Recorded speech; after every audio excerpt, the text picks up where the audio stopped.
Hello, everybody! It's good to see you all yet again for another Unlucky Streams. I am your host, the Unlucky Angel Star, digital avatar of the archives. And we are back with another reading of Percy Jackson and the Olympians, Book 1, The Lightning Thief.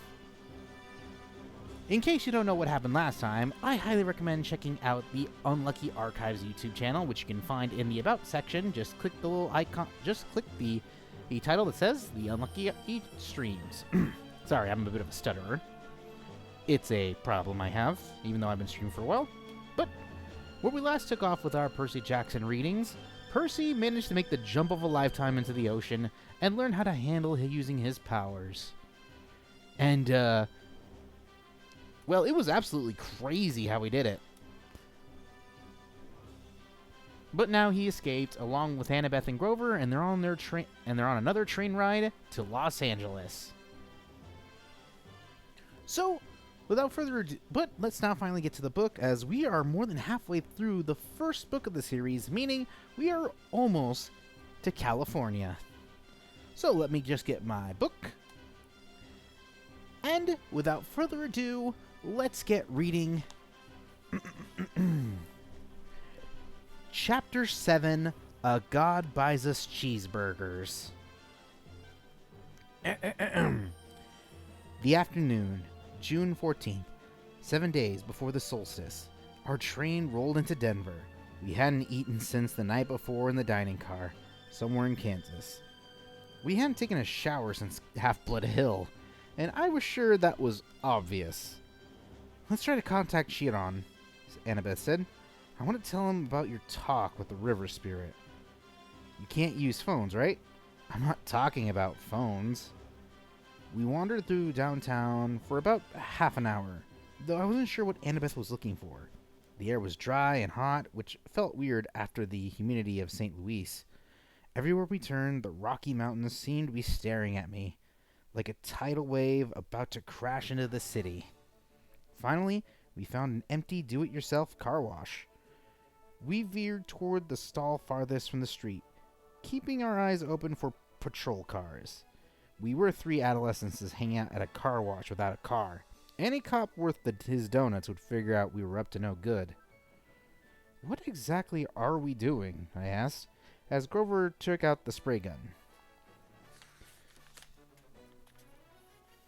It's 75 cents, he grumbled. I've only got 2 quarters, laughed Annabeth. Don't look at me, she said. The dining car wiped me out.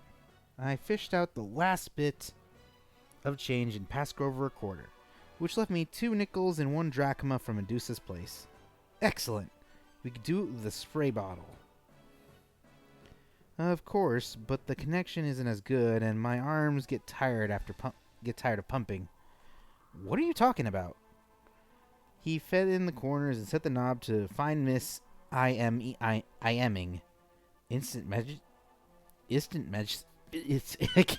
can't speak. Instant messaging. Or instant messaging? Iris messaging, Annabeth corrected. The rainbow goddess Iris carries messages for the gods. If you know how to ask, and she's not too busy, she'll do the same for Half-Bloods. You summoned the goddess with a spray gun? Grover pointed the nozzle in the air, and water hissed out the white mist. Unless you know an easier way to make a rainbow. Sure enough, late afternoon light filtered through the vapor and broke into colors. Annabeth held her palm out to me. Drachma, please. I handed it over. She raised the coin over her head. Oh, goddess, accept our offering. She threw the drachma into the rainbow. It disappeared in a golden shimmer. Half-Blood Hill, Annabeth requested. For a moment, nothing happened. Then I was looking through the mist at strawberry fields and the Long Island Sound in the distance. We seemed to be on the porch of the big house, standing with his back to us At the railing was a sandy, hairy guy in shorts and an orange tank top. He was holding a bronze sword and seemed to be staring intently at something down the meadow. "Luke!" I called. He turned, eyes wide. I could swear he was standing 3 feet in front of me through a screen of mist, except I could only see the part of him that appeared in the rainbow. "Percy!" His scarred face broke into a grin.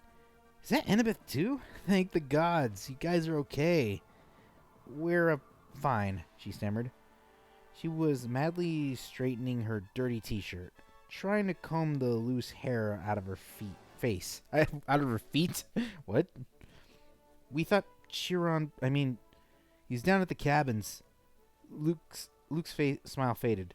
"We're having some issues with the campers. Listen, is everything cool with you? Is Grover right?"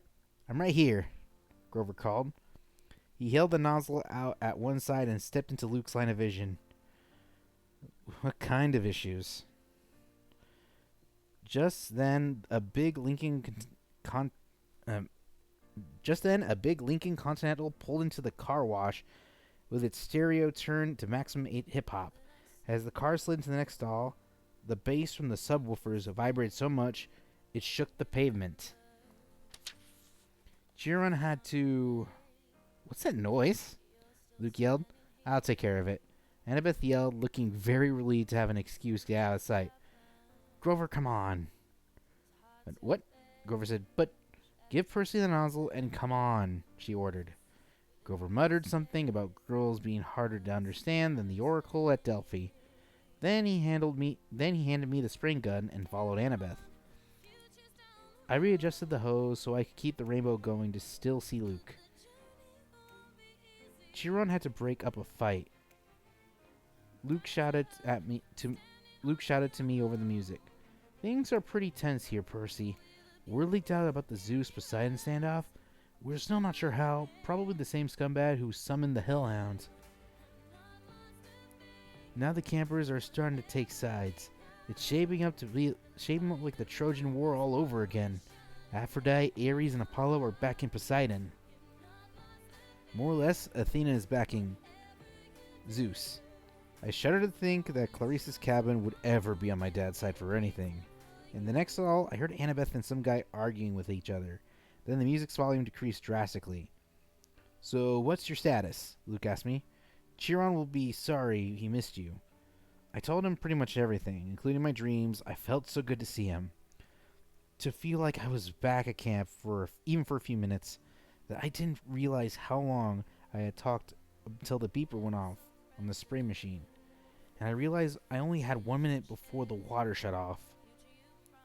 "I wish I could be there," Luke told me.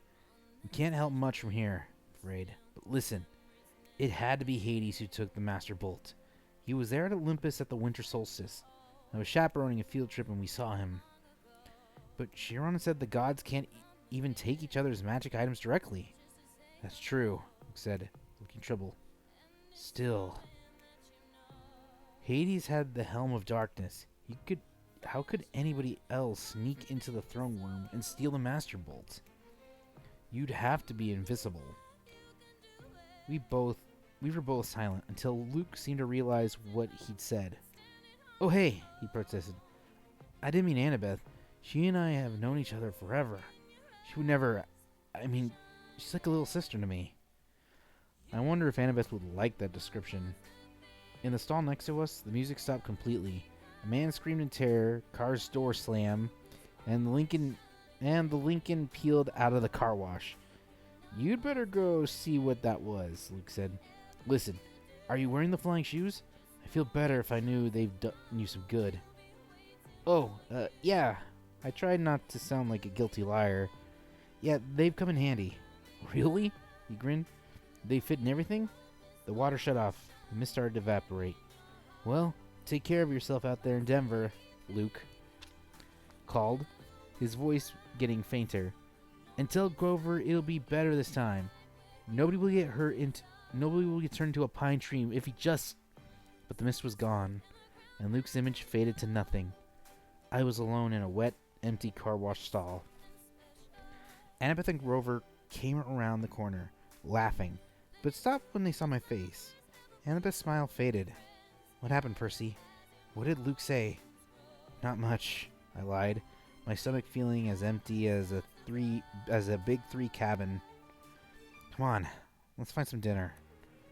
A few minutes later, we were sitting at a booth in the gleaming chrome diner. All around us, families were eating burgers and drinking malts and sodas. Finally, the waitress come over. She raised her eyebrows skeptically. Well, I said, we want to order dinner. You kids have money to pay for it? Grover's lower lip quivered. I was afraid he would start bleeding or worse, start eating the linoleum. Annabeth looked ready to pass out from hunger.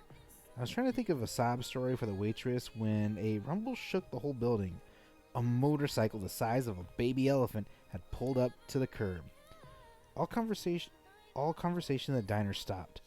The motorcycle's headlight glared red. Its gas tank had flames painted on it, and a shotgun holster riveted to each side, complete with shotguns. The seat was leather, but leather that looked like, well, Caucasian human skin. Gross. The guy on the bike would have made pro wrestlers run for mama. He was dressed in a red muscular t-shirt and black jeans and a black leather duster with a hunting knife strapped to his thigh. He wore red wraparound shades, and he had the cruelest, most brutal face I'd ever seen. Handsome, I guess, but wicked, with an oily black crew cut and cheeks that were scarred from many, many fights. The weird thing was, I felt like I'd seen his face somewhere before. As he walked into the diner, a hot, dry wind blew through the place. All the people rose as if they were hypnotized, but the biker waved his hand dismissively, and they all sat down again. Everybody went back to their conversations. The waitress blinked, and if somebody had just pressed the rewind button on her as if somebody had just pressed the rewind button on her brain, she asked again, You kids have money to pay for it? Biker said, It's on me. He slid into our booth, which was way too small for him, and crowded Annabeth against the window. He looked up at the waitress, who was gaping at him, and said, Are you still here? He pointed at her, and she stiffened.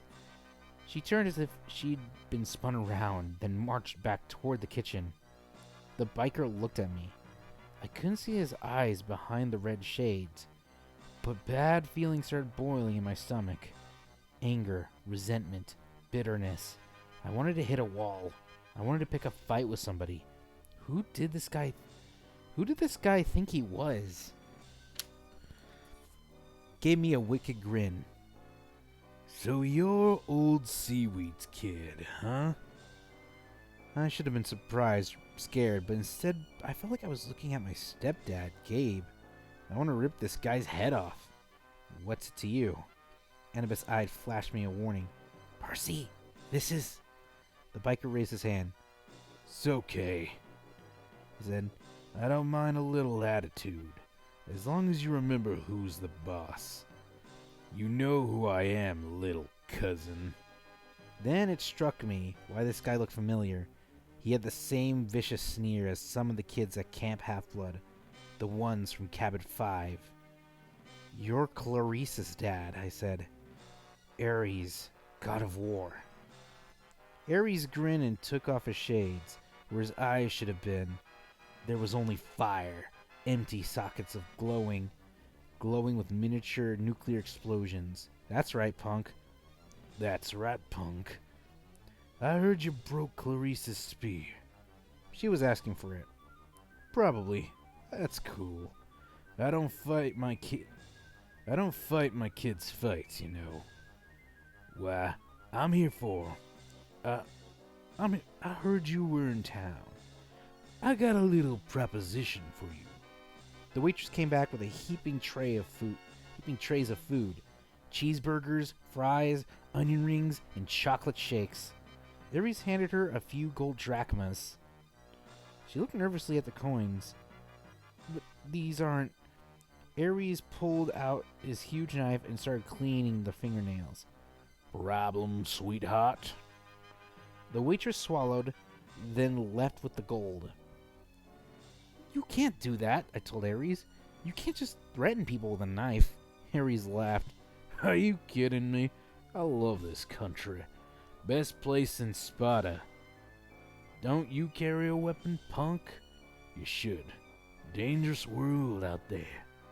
What brings me to my proposition. I need you to do me a favor. What favor could I do for a god? Something a god doesn't have time to do himself. It's nothing much. I left my shield in an abandoned water park here in town. I was going on a little date with my girlfriend. We were interrupted. I left my shield behind. I want you to fetch it for me. Why don't you go back and get it yourself? The fire in his eye sockets glowed a little hotter. Why don't I turn you into a prairie dog and run you over with my Harley? Because I don't feel like it. A god has given you an opportunity to prove yourself, Percy Jackson. Will you prove yourself a coward? He leaned forward. Or maybe you only fight when there's a river to dive into, so your daddy can protect you. I kinda like doing this voice, it's rare as something. I wanted to punch this guy, but somehow I knew he was waiting for that. Ares' powers were causing my anger. He'd love it if I attacked. I didn't want to give him the satisfaction. We're not interested, I said. We've already got a quest. Ares' fiery eyes made me see things I didn't want to see. Blood and smoke and corpses on the battlefield. I knew all about your quest, punk. When that item was first stolen, Zeus sent his best out looking for it. Apollo, Athena, Artemis, and me, naturally. If I couldn't sniff out a weapon that powerful, he licked his lips, as if the very thought of the master bolt made him hungry. Well, if I couldn't find it, you got no hope. Nevertheless, I'm trying to give you the benefit of the doubt. Your dad and I go way back. After all, I'm the one who told my suspicions about old corpse breath. You told him Hades stole the bolt? Sure. Framing somebody to start a war, oldest trick in the book. I recognized it immediately. In a way, you got me to thank for your little quest. Thanks, I grumbled. Hey, I'm a generous guy. Just do my little job, and I'll help you on your way. I'll arrange a ride west for you and your friends. We're doing fine on our own. Yeah, right. No money, no wheels, no clue what you're up against. Help me out, and maybe I'll tell you something you need to know. Something about your mom. My mom? My mom? He grinned. That got your attention. The water park is a mile west on Delancey. You can't miss it. Look for the Tunnel of Love ride. What interrupted your date? I asked. Something scare you off? Ares bared his teeth, but I'd seen his threatening look before on Clarice. There was something false about it, almost like he was nervous. You're lucky you met me, punk, and not one of the other Olympians. They're not as forgiving of rudeness as I am. I'll meet you back here when you're done. Don't disappoint me. After that, I must have fainted or fallen into a trance because when I opened my eyes again, Ares was gone. I might have thought the conversation had been a dream, but Annabeth and Grover's expressions told me otherwise. Not good, Grover said. Ares sought you out, Percy. This is not good. I stared out the window. The motorcycle had disappeared. Did Ares really know something about my mom? Or was he just playing with me? Now that he was gone, all the anger had drained out of me. I realized Ares must have loved to mess with people's emotions. That was his power, cranking up the passions so badly they clouded your ability to think. It's probably some kind of trick, I said. Forget Ares. Just go. We can't, Eva said. Look, I hate Ares as much as anybody, but you don't ignore the gods unless you want serious bad fortune. He wasn't kidding about turning you into a rodent. I looked down at my cheeseburger, which suddenly didn't seem so appetizing. Why does he need us? Maybe it's a problem that requires brains, Annabeth said. Ares has strength. That's all he has. Even strength has to bow to wisdom sometimes. But this water pot, he acted almost scared. Who would make a war god run away like that? Annabeth and Grover glanced nervously at each other. Annabeth said, I'm afraid we'll have to find out. The sun was sinking behind the mountains by the time we found the water park. Judging from the sign, it once had been called Waterland. And now some of the letters were smashed out, and it read, Wat Rad. What? Rad. Excuse me, being stupid. The main gate was padlocked and topped with barbed wire. Inside, huge dried water slides and tubes and pipes curled everywhere, leading to empty pools. Old tickets and advertisements fluttered around the asphalt. With night coming on, the place looked sad and creepy. If Ares brings his girlfriend here for a date, I said, staring up at the barbed wire, I hate to see what she looks like. Percy, Annabeth warned, be more respectable. Why? I thought you hate Ares. He's still a god, and his girlfriend is very temperamental. You don't want to insult her looks, Grover added. Who is she? Echidna? No, Aphrodite, Grover said, a little dreamily. Goddess of love. I thought she was married to somebody, I said. Hephaestus. What's your point? Oh. I suddenly felt the need to change the subject. So, how do we get in? Maya. Grover's shoes sprouted a wing. He flew over the fence, did an unintended somersault in midair, then stumbled to a landing on the opposite side.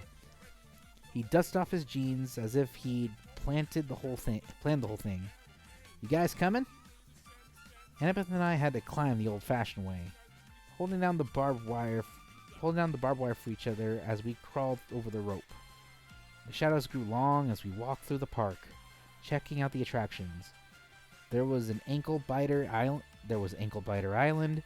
Head Over Wedgie, and Dude, Where's My Swimsuit? Clearly a reference to the movie Dude, Where's My Car? With Ashton Kutcher. No monsters came to get us. Nothing made the slightest noise. We found a souvenir shop that had been left open. Merchandise still lined with the shelves, snow globes, pencils, postcards, and racks of clothes. Annabeth said, fresh clothes. Yeah, I said, but you can't just watch me. She snatched an entire row of stuff of the racks and disappeared into the changing room. A few minutes later, she came out in a Waterland flower print shorts, a big red Waterland t-shirt, and a commemorative Waterland surf shoes. The Waterland backpack was slung over her shoulder, obviously stuffed with more goodies. What the heck? Grover shrugged. Since all three of us were decked out like walking advertisements for the defunct theme park, probably going to be in the next upcoming Defunctland YouTube video. That's another joke. We continued searching for the Tunnel of Love. I got the feeling that the whole park was holding its breath. So Ares and Aphrodite, I said. Keep in mind off the glowing dark. They have a thing going? That's old gossip, Percy, Annabeth told me. 3,000-year-old gossip. What about Aphrodite's husband? Well, she said, Hephaestus, the blacksmith, he was crippled when he was a baby, thrown off Mount Olympus by Zeus, so he isn't exactly handsome. Clever with hands, all, but Aphrodite wasn't into brains and talent, She likes bikers. Whatever. Hephaestus knows. Hephaestus knows? Oh, sure. Eva said. He caught them together once. Literally caught them in a golden net and invited all the gods to come and laugh at them. Hephaestus is always trying to embarrass them. That's why they meet in out-of-the-way places like... She stopped looking straight ahead, like that. In front of us was an empty pool that would have been awesome for skateboarding. It was at least 50 yards across and shaped like a bowl. Around the rim, a dozen bronze statues of Cupid stood guard with wings spread and bows ready to fire. On the opposite side from us, a tunnel opened up, probably where the water flowed into when the pool is full. The sign above it read, "Thrill Ride O Love. This is not your parents' tunnel, love." Grover crept toward the edge. "Guys, look." Marooned at the bottom of the pool was a pink and white two-seater boat with a canopy over the top and little hearts pinned all over it. In the left seat, glinting in the fading light, was Ares' shield, a polished circle of bronze. "This is too easy," I said. "So we just walk down there and get it?" Annabeth ran her fingers along the base of the nearest Cupid statue.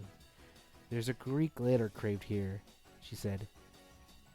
"Eta. I wonder." "Grover," I said, "you smell any monsters?"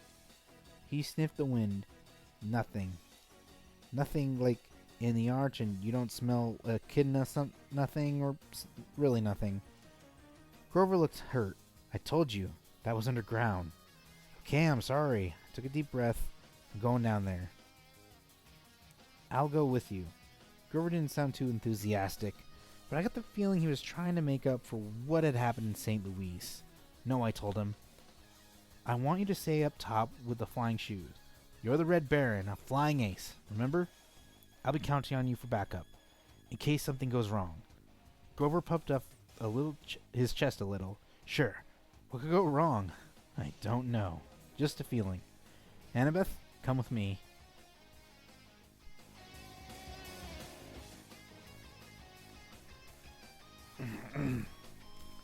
Oh, hang on, I almost lost the page for a sec. "Are you kidding?" She looked at me, as if I'd just dropped from the moon. Her cheeks were bright red. "What's the problem now?" I demanded. "Me? Go with you to the thrill ride of love? How embarrassing is that? What if somebody saw me? Who's going to see you?" But my face was burning now, too. Leave it to a girl to make everything complicated. "Fine," I told her. "Do it myself." When I stared down the side of the pool, she followed me. Started down the side of the pool. She followed me, muttering about how boys always mess things up. We reached the boat. The shield was propped on one seat, and next to it was a lady's silk scarf. I tried to imagine Ares and Aphrodite here, a couple of gods meeting in a junked-out amusement park ride. Why? Then I noticed something I hadn't seen from up top. Mirrors all the way around the rim of the pool, facing this spot. We could just see ourselves no matter what direction we looked. That must be it. While Ares and Aphrodite were smooching with each other, they could look at their favorite people, themselves. I picked up the scarf. It shimmered pink, and the perfume was indescribable. Rose or mountain laurel. Something good. I smiled. A little dreamy, I was about to rub the scarf against my cheeks when Annabeth ripped it out of my hand and stuffed it in her pocket. "Oh, no you don't. Stay away from that love magic." "What? Just get the shield, seaweed brains. Let's get out of here." The moment I touched the shield, I knew we were in trouble. My hand broke through something that had been connected to the dashboard. A cobweb, I thought, but it looked like a strand of it on my palm, and saw it was some kind of metal filament. So fine it was almost invisible. A tripwire. "Wait," Annabeth said. "Too late. There's another Greek letter on the side of the boat. Another Edda. This is a trap." Noise erupted all around us, of a million gears grinding, as if the whole pool was turning into one giant machine. Grover yelled, "Guys!" Up on the rim, the Cupid statues were drawing their bows into firing position. Before I could suggest taking cover, they shot, but not at us. They fired at each other, across the rim of the pool. Silky cables trailed from the arrows, arching over the pool, and anchoring where they landed to form a huge golden asterisk. Then smaller metallic threads started weaving together magically between the main strands, making a net. "We have to get out," I said. "Duh," Annabeth said. I grabbed the shield as we ran, but going up the slope of the pool was not easy as going down. "Come on!" Grover shouted. He was trying to hold the section of the net for us, but whatever he touched it, the golden thread started to wrap around his hands. I'm just gonna get a little bit of water.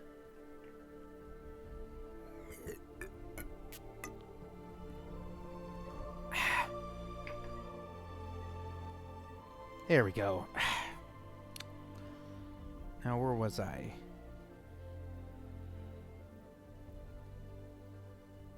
Oh, here we go. The Cupid's heads popped open.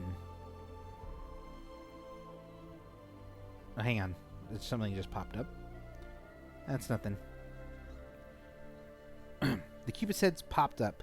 Out came video cameras. Spotlights rose up all around the pool, blinding us with illumination.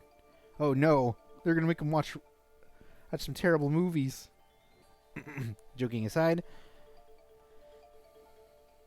And a loudspeaker voice boomed. "Live to Olympus in 1 minute, 59 seconds, 58. Hephaestus," Annabeth screamed. "I'm so stupid. Etta is H. He made this trap to catch his wife with Ares. Now we're going to be broadcast live to Olympus and look like absolute fools." We'd almost make it to the rim when the row of mirrors opened like hatches and thousands of tiny, metallic things poured out. Annabeth screamed. It was an army of wind-up creepy crawlies, bronze gear bodies, spindly legs, little pincher mouths, all scuttling towards us in a wave of clacking, whirling metal. "Spiders," she said. Ah! I'd never seen her like this before. She fell backward in terror and almost got overwhelmed by the spider robots before I pulled her up and dragged her back toward the boat. Just don't want to get the audio too loud. Things were coming out from all around the rim now, millions of them, flooding toward the center of the pool, completely surrounding us. I told myself they probably weren't programmed to kill, just corral us and fight us and make us look stupid. Then again, this was a trap meant for gods, and we weren't gods. Annabeth and I climbed into the boat. I started kicking away the spiders, and they swarmed about. I yelled at Annabeth to help me, but she was too paralyzed to do much more than scream. 30, 29, called the loudspeaker. The spiders started splitting out strands of metal threads.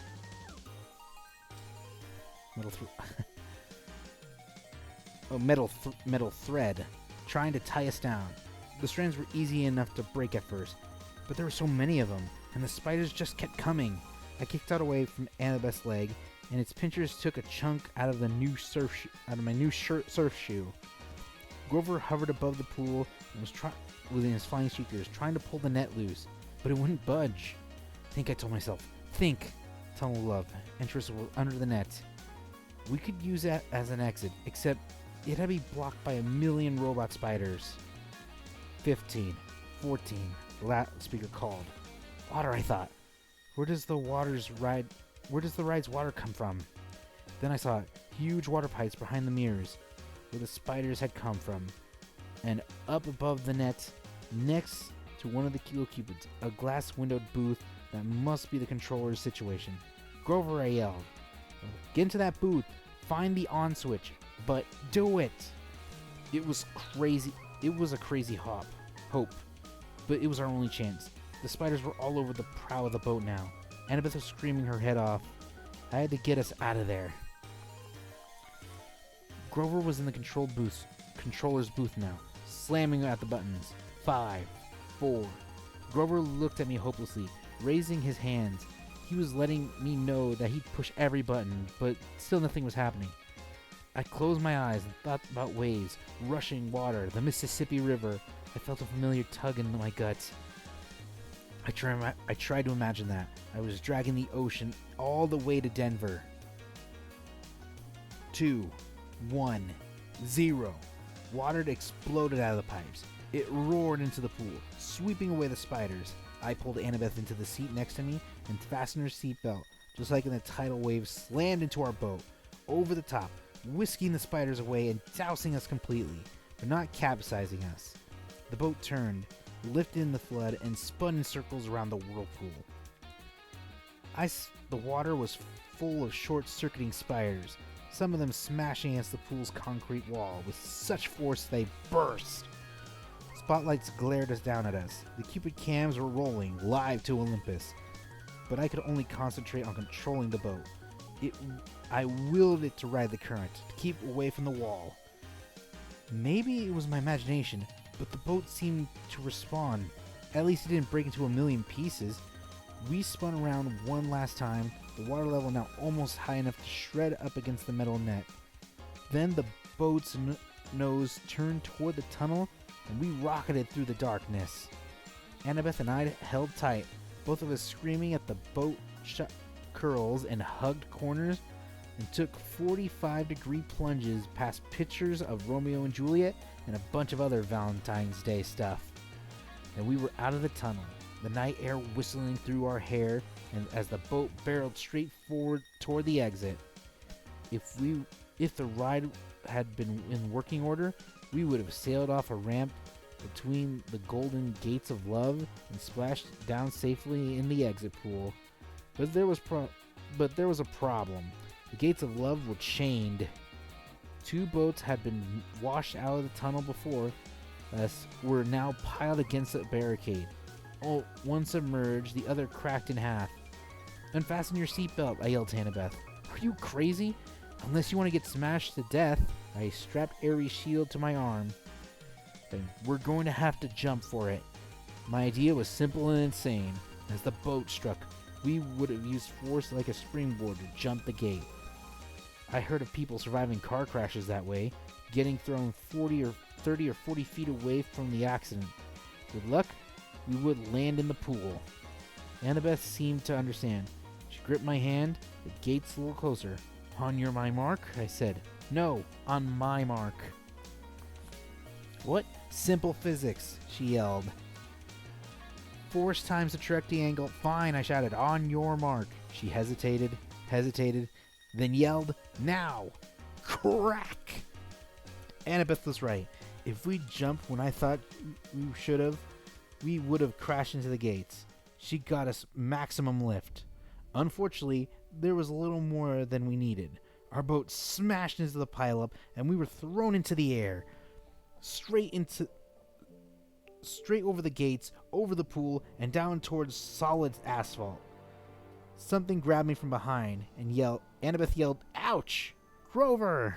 In midair, he grabbed me by the shirt and Annabeth by the arm, and was trying to pull us out of a crash landing. But Annabeth and I had all the momentum. "You're too heavy," we said. "We're going down." We spiraled towards the ground, Grover doing his best to slow the fall. We smashed into a photo board, Grover's head going straight into the hole where tourists would have put their faces, pretending to be Nunu the friendly whale. Annabeth and I tumbled to the ground, banged up but alive. Ares' shield was still on my arm. Once we caught our breath, Annabeth and I got Grover out of the photo board and thanked him for saving our lives. I looked back at the thrill ride of love. The water was subsiding. Our boat had been smashed into pieces against the gates. 100 yards away at the entrance pool, Cupids were still filming. The statues have swiveled so that their cameras were trained straight on us. The spotlights in our faces. "Show's over," I yelled. "Thank you. Good night."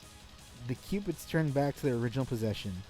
The lights shut off. The park went quiet and dark again, except for the gentle trickle of water into the thrill ride of love's exit pool. I wonder if Olympus had gone to a commercial break, or if our ratings had been any good. I hated being teased, I hated being tricked, and I hated plenty of experience handling bullies who like to do that stuff to me. I hefted the shield on my arm and turned to my friends. "We need to have a little talk with Ares." Whew, I think if anything, this is kind of like the one thing I wanted to see. I think when it comes to Percy Jackson, when it came to the film adaptation, and this is like the one scene I wanted to see in the books done, which I was disappointed never happened.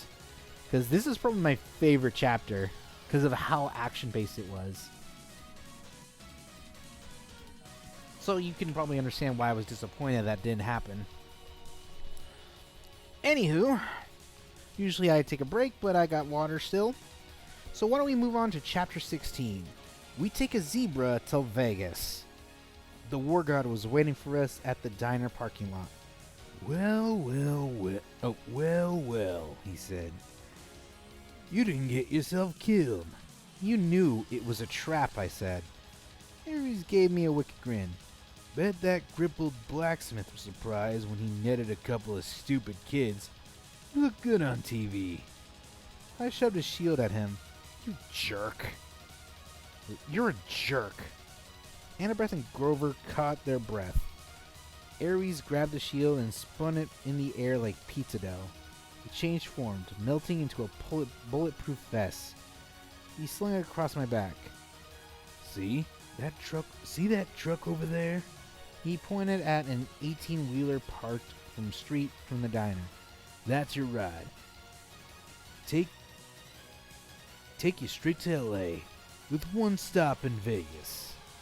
The 18-wheeler had a sign on the back, which I could read only because it was reverse printed, white on black, and a good combination for dyslexia.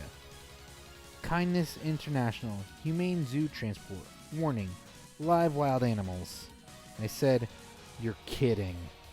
Ares snaps his fingers. The back door of the truck unlatched. Free ride west, punk. Stop complaining. And here's a little something for doing the job. He slung a black nylon backpack off his handlebars and tossed it to me. Inside were fresh clothes for all of us, $20 in cash, a pouch full of gold drachmas, and a bag of double stuffed Oreos. I said, I don't want your lousy... Thank you, Lord Ares, Grover interrupted, giving me his best red alert warning look. Thanks a lot. I gritted my teeth. It was probably a deadly insult to refuse something from a god, but I didn't want anything that Ares had touched. Reluctantly, I slung the backpack over my shoulder. I knew my anger was being caused by the war god's presence, but I was itching to punch him in the nose. He reminded me of every bully I'd ever faced. Nancy Bobofit, Clarice, Smelly Gabe, sarcastic teachers, every jerk who'd call me stupid in school or laughed at me when I got expelled. I looked back at the diner, which had only a couple of customers now. The waitress who'd served us dinner was watching nervously out the window, like she was afraid Ares might hurt us. She dragged the fry cook out from the kitchen to see. She said something to him, nodded, held up a little disposable camera, and snapped a picture of us. Great, I thought. We'll make the papers again tomorrow. Imagine the headline. 12-year-old outlaw beats up defenseless biker. You owe me one more thing, I told Ares, trying to keep my voice level. You promised me information about my mother. You sure you can handle the news? He kick-started his motorcycle.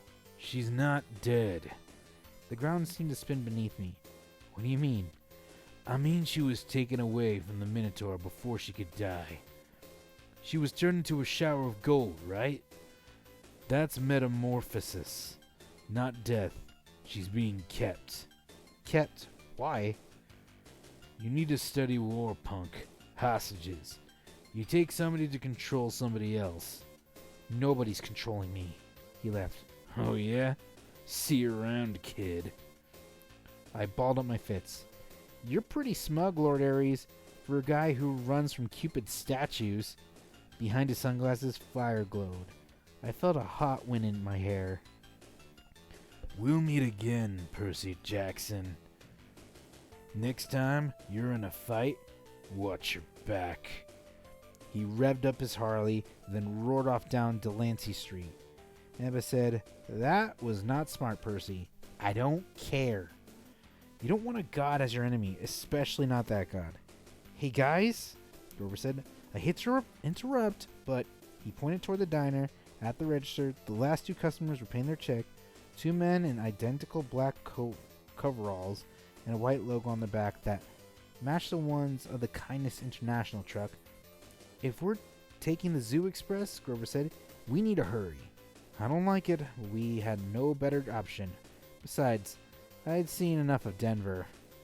We ran across the street and I climbed in the back of the big rig, closing the doors behind us. The first thing that hit me was the smell. It was like the world's biggest pan of kitty litter. The trailer was dark inside until I uncapped Anklosmos. The blade cast a faint bronze light from a very sad scene. Sitting in a row of filthy metal cages were three of the most pathetic zoo animals I ever beheld.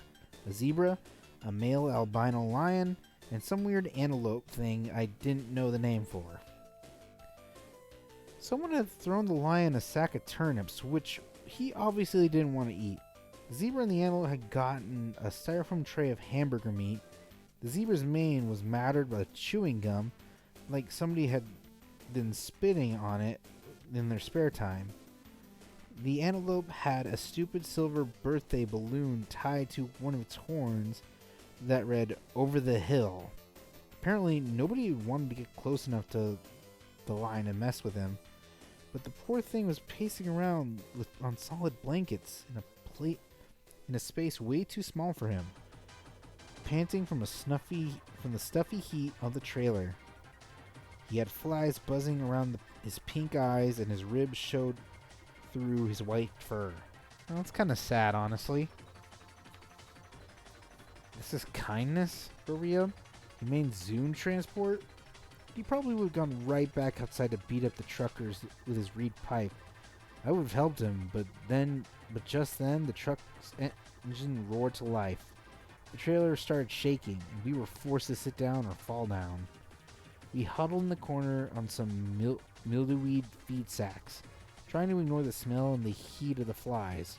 Grover talked to the animals in a series of goat blits, but they just stared at him sadly. Annabeth was in favor of breaking the cages and freeing them on the spot, but I pointed out it wouldn't do good until the truck stopped moving.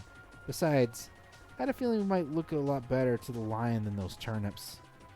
I found a water jug and refilled their bowls. They hadn't used Aklumos to drag the mismatched food out of their cages. I gave the meat to the lion and the turnips to the zebra and the antelope. Grover calmed the antelope down while Annabeth used her knife to cut the balloon off his horn. She wanted to cut the gum out of the zebra's mane too, but we decided that would be too risky with the truck bumping around. We told Grover to promise the animals we'd help them more in the morning. Then we settled in for the night. Grover curled up on a turnip sack. Annabeth opened our bag of double stuffed Oreos and nibbled on one half-heartedly. I tried to cheer myself up by concentrating on the fact that we were halfway to Los Angeles. Halfway to our destination. It was only June 14th. The solstice wasn't until the 21st. We could make it in plenty of time. On the other hand, I had no idea what to expect next. The gods kept toying with me. At least Hephaestus had the decency to be honest about it. He put up cameras and advertised me as entertainment. But even when cameras weren't rolling, I had a feeling my quest was being watched. I was a source of amusement for the gods. Hey, Annabeth said. I'm sorry for freaking out back there at the water park, Percy. That's okay. It's just, she shuddered, spiders. Because of the Arachne story, I guess? She got turned into a spider for challenging your mom into a weaving contest, right? Annabeth nodded. Arachne's children have been taking revenge on the children of Athena ever since. If there's a spider within a mile of me, it'll find me. I hate the creepy little things. Anyway, I owe you. We're a team, remember? I said. Besides, Grover did the fancy flying. I thought he was asleep, but he mumbled from the corner. That was pretty amazing, wasn't I? Annabeth and I laughed. She pulled apart an Oreo, handed me half. In the iris message, did Luke really say nothing? I munched my cookie and thought about how to answer. The conversation via Rainbow had bothered me all evening. Luke said you and he go way back. He also said Grover wouldn't fail this time. Nobody would turn into a pine tree. In the dim bronze light, the sword blade, it was hard to read their expressions. Grover let out a mournful bray. I should have told you the truth from the beginning. His voice trembled. I thought if you knew what a failure I was, you wouldn't want me along. You were the satyr who tried to rescue Talia, the daughter of Zeus. He nodded glumly. And the other two half-bloods Talia befriended? The ones who got safely to camp? I looked at Annabeth. That was you and Luke, wasn't it?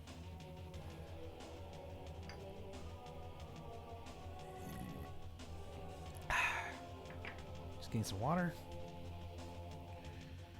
She put down her Oreo uneaten. Like you said, Percy, a 7-year-old half-blood wouldn't make it very far alone. Athena guided me toward help. Thalia was 12, Luke was 14. They both ran away from home. Me. They were happy to take me with them. They were amazing monster fighters. Even without training, we traveled north from Virginia without any real plans, fending off monsters for about 2 weeks before Grover found us. I was supposed to escort Thalia to camp, he said, sniffling. Only Thalia. I had strict orders from Chiron. Don't do anything that would slow down the rescue. We knew Hades was after her, see. But I couldn't just leave Luke and Annabeth by themselves. I thought I could lead all three of them to safety. It was my fault the kindling ones caught up to us. I froze. I got scared on the way back to camp and took some wrong turns. If I had been just a little quicker... Stop it, Annabeth said. No one blames you. Thalia didn't blame you either. She sacrificed herself to save us, he said miserably. Her death was my fault. The Council of Cloven Elders said so. Because you wouldn't leave 2 other half-bloods behind, I said. That's not fair. Percy's right, Annabeth said. I wouldn't be here today if it weren't for you, Grover. Neither would Luke. We don't care what the council says. Grover kept sniffling in the dark. It's just my luck. I'm the lamest satyr ever. I find the 2 most powerful half-bloods of the century, Thalia and Percy. You're not lame, Annabeth insisted. You've got more courage than any satyr I've ever met. Name one other who would dare to go to the underworld. I bet Percy is really glad you're here now. She kicked me in the shin. Yeah, I said. I would have done even without the kick. It's not luck that you found Talia and me, Grover. You got the biggest heart of any satyr ever. You're a natural searcher. That's why you'll be the one who finds Pan. I heard a deep, satisfied sigh. I waited for Grover to say something, but his breathing only got heavier. When the sound turned to snoring, I realized he'd fallen asleep. How does he do that? I marveled. I don't know, Annabeth said. But that was really a nice thing he told him. I meant it. We rode in silence for a few miles, moving around the feed sacks. The zebra munched a turnip, the lion licked the last of the hamburger meat off his lips, and looked at me hopefully. Annabeth rubbed her necklace like she was thinking deep, strategic thoughts. That pine tree bead, I said. Is that from your first year? She looked. She hadn't realized what she was doing. Yeah, she said. Every August, the counselors pick the most important event of the summer, and they paint it on this year's beads. I've got Thalia's pine tree, the Greek Termini on fire, the centaur in a prom dress. Now that was a weird summer. And the college ring is your father's? It's none of your... She stopped herself. Yeah, it is. You don't have to tell me. No, it's okay. She took a shaky breath. My dad sent to me folded up in a letter 2 summers ago. The ring was like his main keepsake from Athena. He wouldn't have gotten through his doctoral program at Harvard without her. That's a long story. Anyway, He said he wanted me to have it. He apologized for being a jerk. Said he'd love and miss me. Loved me and miss me. He wanted to come home. He wanted me to come home and live with him. That doesn't sound so bad. Well, the problem is, I believe him. I tried to go home for the school this year, but my stepmom was the same as ever. She didn't want her kids put in danger by living with a freak. Monsters attacked. We argued. Monsters attacked. We argued. I didn't even make it through winter break. I called Chiron and came right back to Camp Half-Blood. You think you'll ever try living with your dad again? She wouldn't meet my eyes. Please, not into self-inflicted pain. You shouldn't give up, I told her. You should write him a letter or something. Thanks for the advice, she said coldly. But my father's made his choice about who he wants to live with. We passed another few miles of silence. So if the gods fight, I said, will things line up the way they did with the Trojan War? Will it be Athena versus Poseidon? She put her head against the backpack Ares had given us and closed her eyes. I don't know what my mom will do. I just know I'll fight next to you. Why? Because you're my friend, Seaweed Brain. Any more stupid questions? I couldn't think of an answer for that. Fortunately, I didn't have to. Annabeth was asleep. I had trouble following her example. With Grover snoring and an albino lion and staring hungrily at me,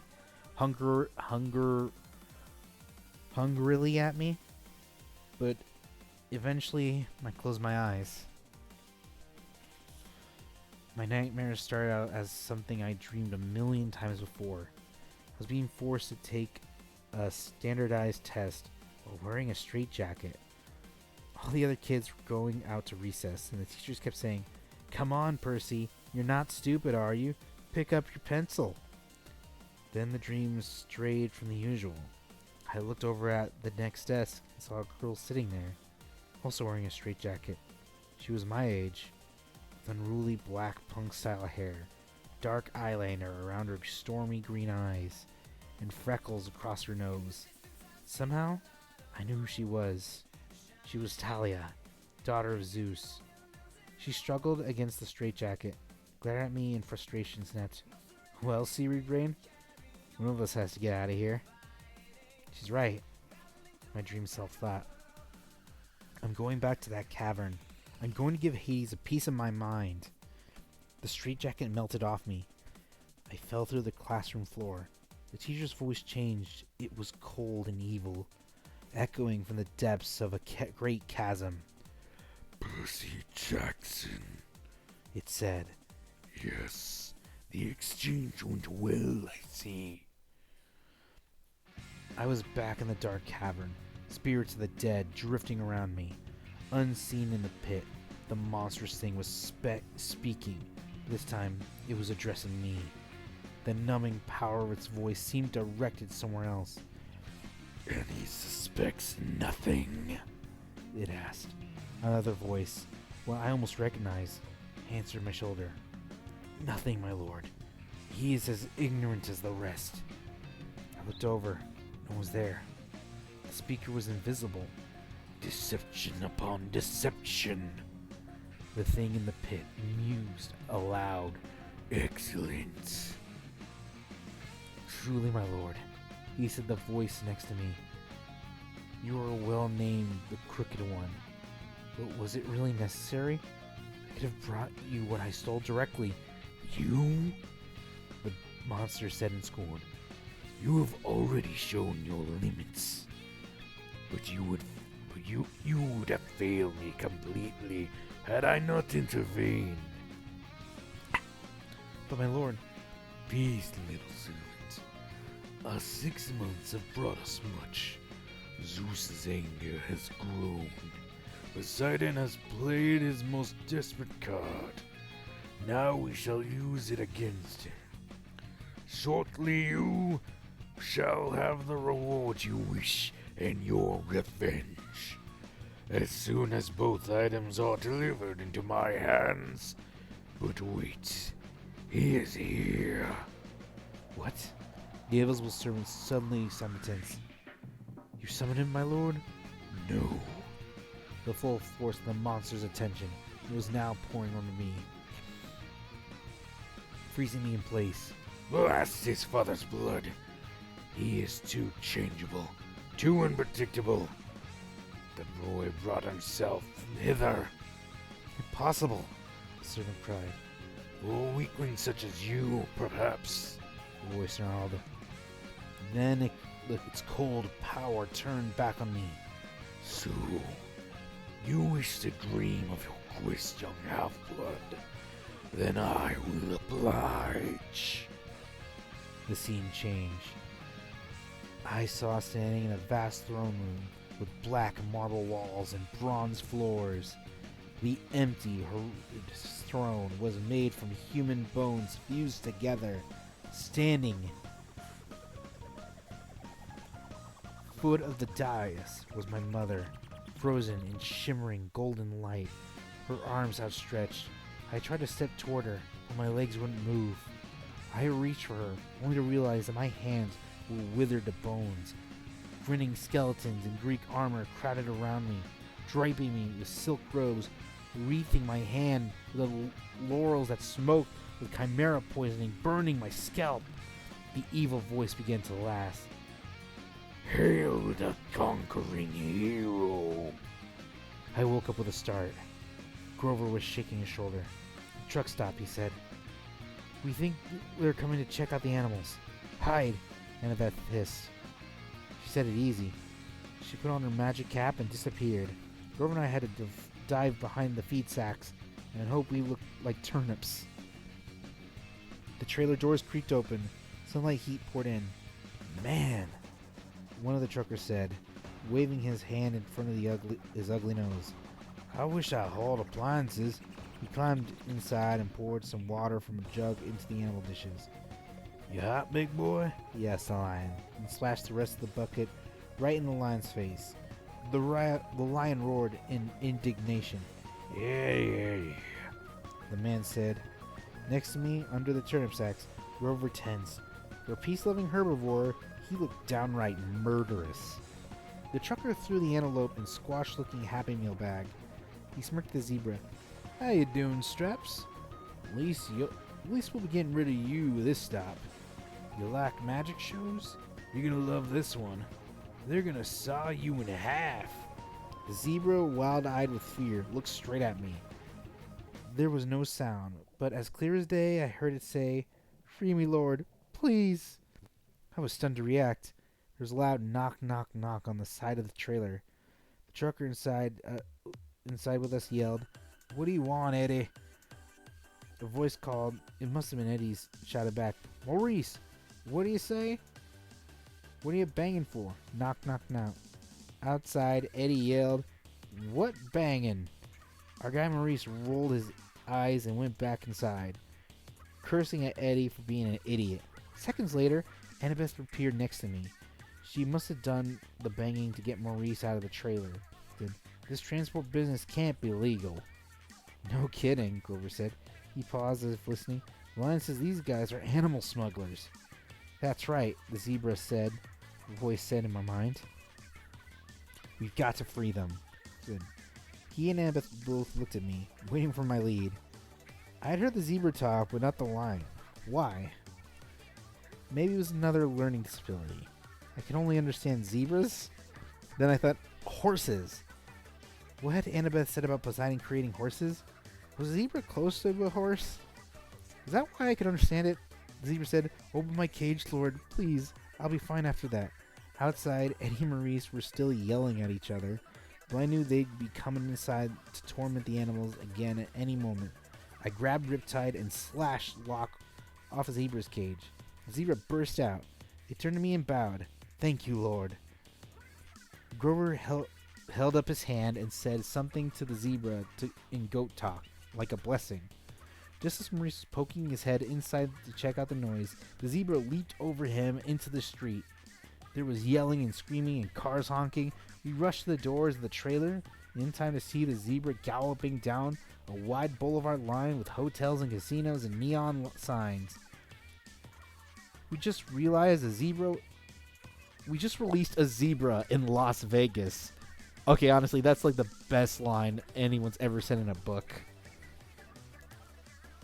I really actually hope someone actually says that in the series. Like this should be good. Yeah, we just released a zebra in Las Vegas. Maurice and Eddie ran after it, with a few policemen running after them, shouting, "Hey, you need a permit for that." Now would be a good time to leave, Annabeth said. The other animals first, Grover said. I cut the locks of my sword. Grover raised his hands and spoke the same goat blessing he used with the zebra. Good luck, I told the animals. The antelope and the lion burst out of their cages and went off together into the streets. Some tourists screamed. Most of them backed off and took pictures. Of course, tourists, am I right? Oh, hang on. Something's up. Nope, false alarm. Okay, where was I again? Here we are. Some tourists screamed. Most just backed off and took pictures, probably thinking it was some kind of stunt by one of the casinos. Will the animals be okay? Asked Grover. I mean, the desert and all? Don't worry, he said. I placed a satyr sanctuary on them. Meaning? They'll reach the wild safely, he said. They'll find water, food, shade, whatever they need until they need a safe place to live. Why can't you place a blessing like that on us, I asked. It only works on wild animals. So it would only affect Percy, Annabeth reasoned. Hey! Kidding, she said. Come on, let's get out of this filthy truck. We stumbled out in the desert afternoon. It was 110 degrees, easy. Well, that's nothing. I mean, that's spring. And we must have looked like deep-fried vagrants. But everybody was too interested in the wild animals to pay us much attention. We passed the Monte Carlo and the MGM. We passed pyramids, a pirate ship, and the Statue of Liberty, which was a pretty small replica, but still made me homesick. I wasn't sure what we were looking for.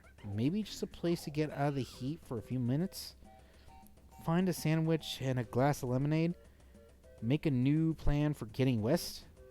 We must have taken the wrong turn, because we found ourselves at a dead end, standing in front of the Lotus Hotel and Casino. The entrance was a huge neon flower, the petals lighting up and blinking. No one was going in or out, but the glittering chrome doors were open, spilling out air conditioning that smelled like flowers, lotus blossom. Maybe I'd never smelled one, so I wasn't sure.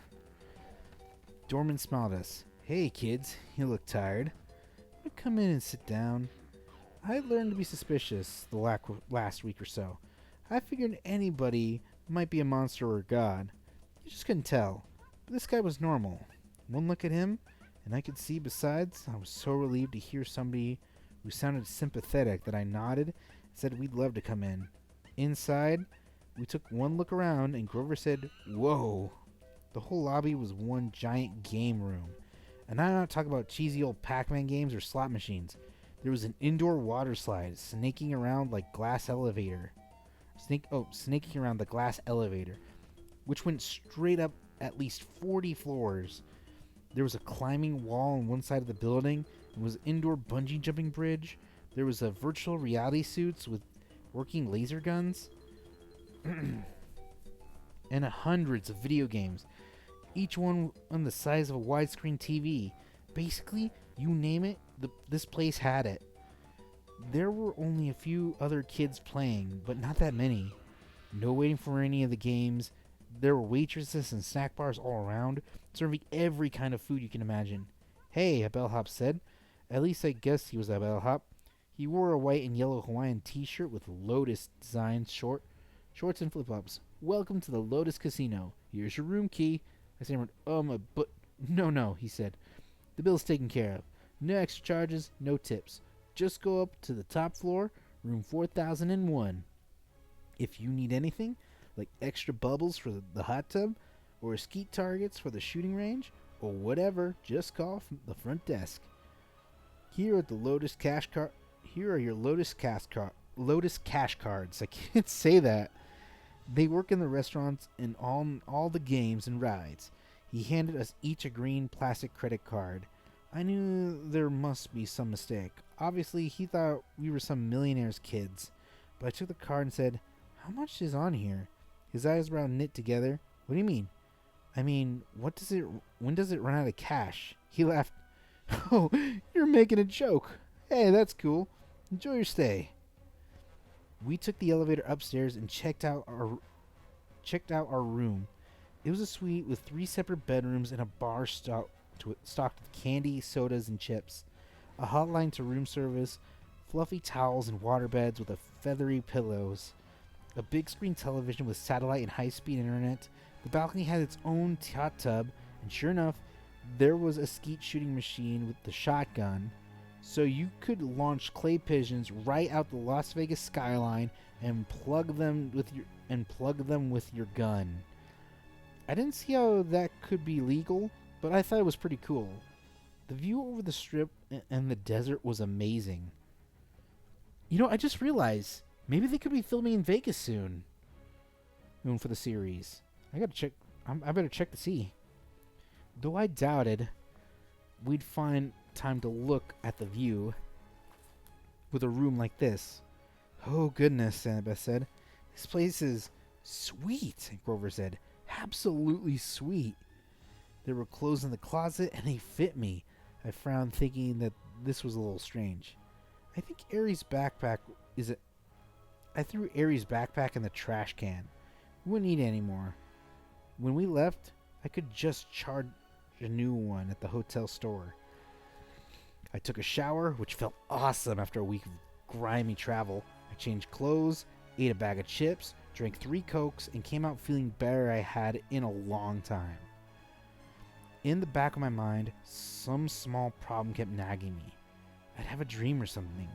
I needed to talk to my friends, but I was sure it could wait. And came out of the bedroom and found that Annabeth and Grover had also showered and changed clothes. Grover was eating potato chips to his heart's content, while Annabeth cranked up the National Geographic channel. "All those stations," I told her. "And you turn on National Geographic? Are you insane? It's interesting."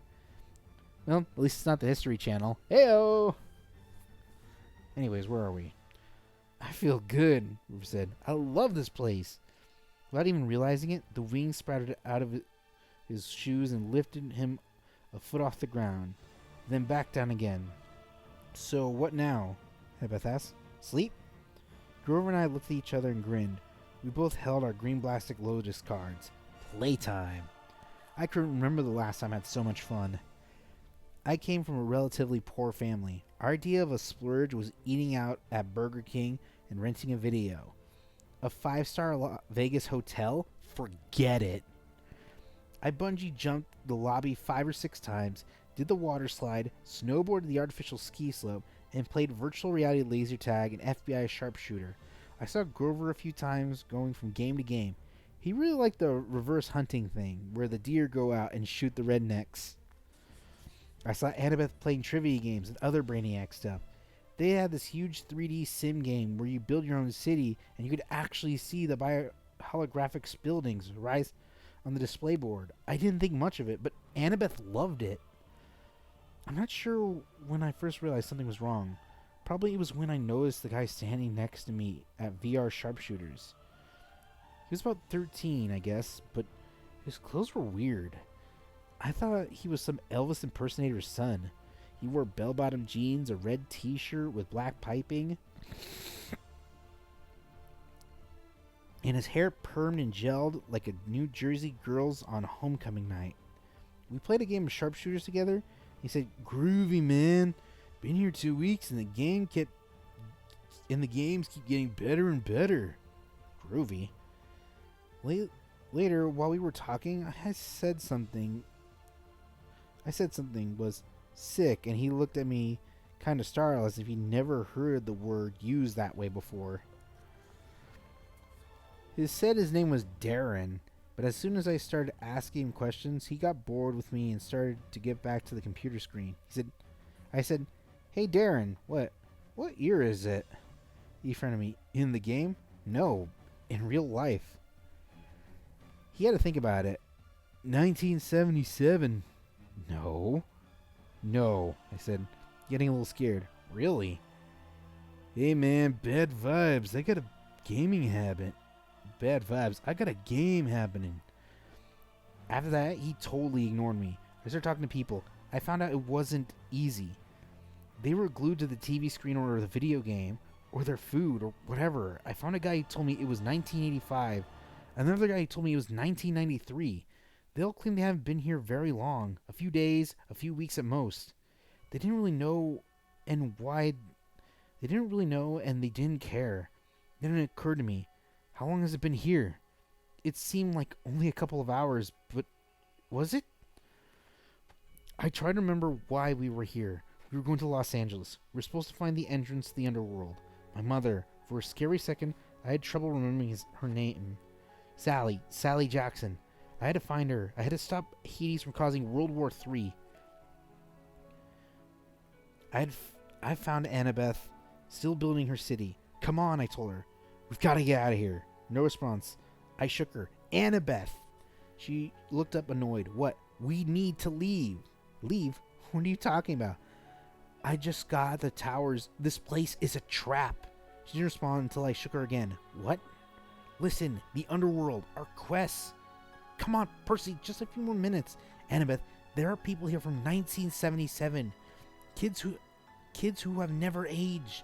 You check in and you stay forever. So? She asked. Can you imagine a better place? I grabbed her wrist and yanked her away from the game. Hey! She screamed and hit me, but nobody else even bothered looking at us. They were too busy. I made her look directly in my eyes. I said, spiders. Large, hairy spiders. That jarred her. Her vision cleared. Oh my gods, she said. How long have we... I don't know, but we've got to find Grover. We were searching and found him still playing Virtual Deer Hunter. Grover, we both shouted. He said, die, human, die. Silly, polluting, nasty person. Grover. He turned the blasted gun on me and started clicking as if he were just another image on the screen. I looked at Annabeth, and together we took Grover by the arms and dragged him away. His flying shoes sprang to life and started tugging his legs in the other direction as he shouted, no! Oh, I just got to a new level, no! The tourist bellhop hurried to us. Well now, are you ready for your platinum cards? We're leaving, I told them. Such a shame, he said. I got the feeling that he really meant it, that we'd been breaking his heart if we went. We just had an entire new floor full of games for platinum card members. He held out the cards and I wanted one. I knew if I took one, I'd never leave. I'd stay here, happy forever. Playing games forever. And soon, I'd forget my mom, my quest, and maybe even my own name. I'd be playing Virtual Rifleman with Groovy Disco Darren forever. Grover reached the card, but Annabeth yanked back his arm and said, no thanks. We walked toward the door, and we did. The smell of the food and the sounds of the game seemed to get more and more inviting. I thought about our room upstairs. We could just stay the night, sleep in a real bed for once. But we burst the doors of the Lotus Casino and ran down the sidewalk. It felt like afternoon. About the same time of day we'd gone into this casino. But something was wrong. The weather had completely changed. It was stormy, like heat lightning flashing out of the desert. Harry's backpack slung over my shoulder, which was odd because I was sure it had thrown in the trash in room 4001. At that moment, I had other problems to worry about. I ran to the nearest newspaper stand and read the year first.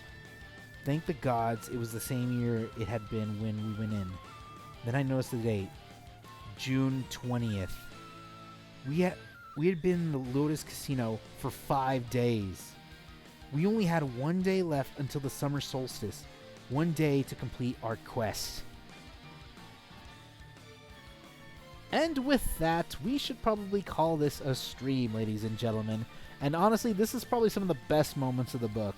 I mean, they tried to do the Lotus Cafe pretty well, the Lotus Casino well in the movie, but even I will say they didn't do it the justice it deserves. Anyone else agree? But with that said, excuse me, I think it's about time we called it an adventure. Thank you guys so much for joining us, and next week's going to have some pretty interesting changes, because I'm going to try a little experiment for next week, and I hopefully will try finishing Percy Jackson. Probably within a week or two. So thank you for watching, let's get rating, and see you all next time.